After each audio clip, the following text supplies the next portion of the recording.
আসসালামু আলাইকুম বন্ধুরা, আজ আমি আপনাদের মাঝে একটি ভিডিও শেয়ার করতে যাচ্ছি। সেটা হচ্ছে একটি পেন আপনি কিভাবে লংটা শর্ট করবেন, হ্যামটা কিভাবে সিলে দিবেন। বাজার থেকে কিনে আনার পরে দেখা যাচ্ছে অনেক পেন বড় হয়ে যায়, তো সেগুলোকে কিভাবে আপনি হ্যাম ছোট করবেন সে চাপাই দিতে হবে।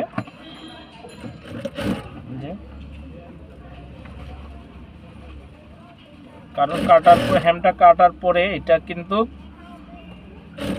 অনেকটা সিলাই করার সময় বড় হয়ে যায়। তো এই যে এখানে আমি ধরে এইভাবে সিলাই করে ছোট করে দিচ্ছি। এখন দেখাচ্ছি।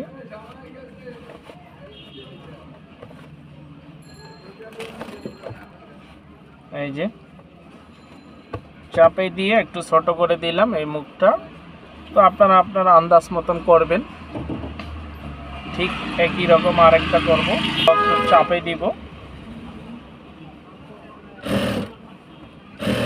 কাজগুলো আপনারা বাসায় করতে পারেন, আর যদি এটি দোকানে দেন না হলে আপনার 50-60 টাকা নিবে। তো তা না করে আপনারা একটু আমার এই ভিডিওটা দেখলে অবশ্যই আপনারা নিজেদের কাজগুলো নিজেরা এইভাবে করতে পারবেন, ছোটোখাটো কাজগুলো। এই যে চাপে দিয়ে দিলাম, ইঞ্চি করে 1 ইঞ্চি বাড়তি রেখেছি। এখন এটা এই 1/2 ইঞ্চি ভাঙ্গা দিয়ে দিলাম।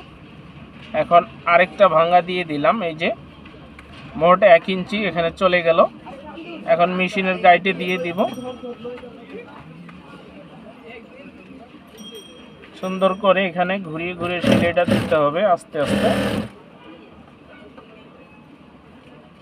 সিলাই করতে গেলে তাড়াহুড়া করার দরকার নেই, তাড়াহুড়া করা যাবে না, সিলাই আঁকা বাঁকা হতে পারে। তো ধীর স্থিরভাবেই কাজ করতে হবে।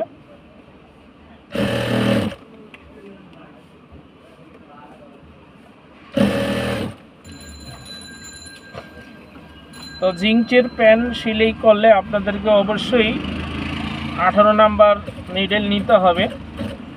তো সেটা মোটা কাপড় হলে মোটা নিডেল নিতে হবে। আর এই যে আমি সিলাই নিয়েছি। তো মোটা কাপড়ের জন্য মোটা সুই লাগবে মেশিনের, আর পাতলা কাপড়ের জন্য চিকন সুই লাগবে। তো সুইয়ের সাইজ কিন্তু সবগুলা একই রকম, শুধু মোটা চিকন। সেম এটাকে আবার একটা ভাঙ্গা দিয়ে দিচ্ছি।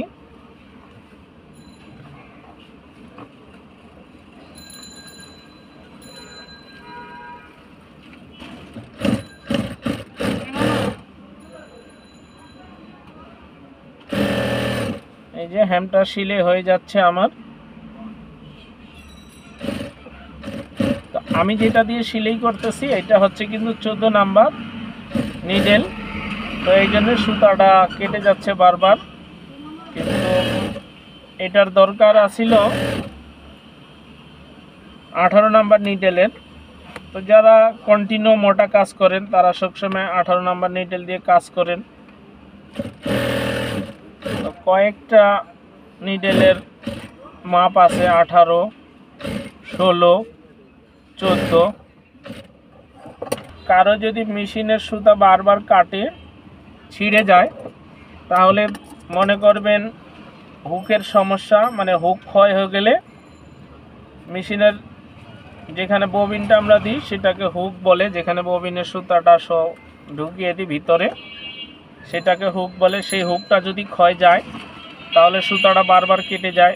আর অনেক সময় নিডেল যদি ঠিক মতন লাগা না হয় মেশিনের সুইটা, সে কারণেও কিন্তু সুতাটা বারবার কাটে।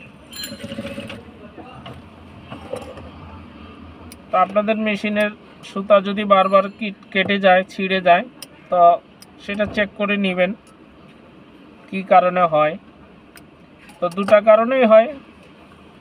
এক হলো হুকের সমস্যা হলে হয় মেশিনে, এই যে এটার ভিতরে যে হুক লকটা আছে যে এটার ভিতরে সেটাকে হুক বলে ভিতরে। তো আমি দেখিয়ে দিলাম আপনাদেরকে। এই যে দুইটা হ্যামে সেলাই করলাম। তো আজ আমি আপনাদেরকে হ্যাম সেলাই করা দেখালাম। সবাই ভালো থাকবেন। আসসালামু আলাইকুম ওয়া রাহমাতুল্লাহ।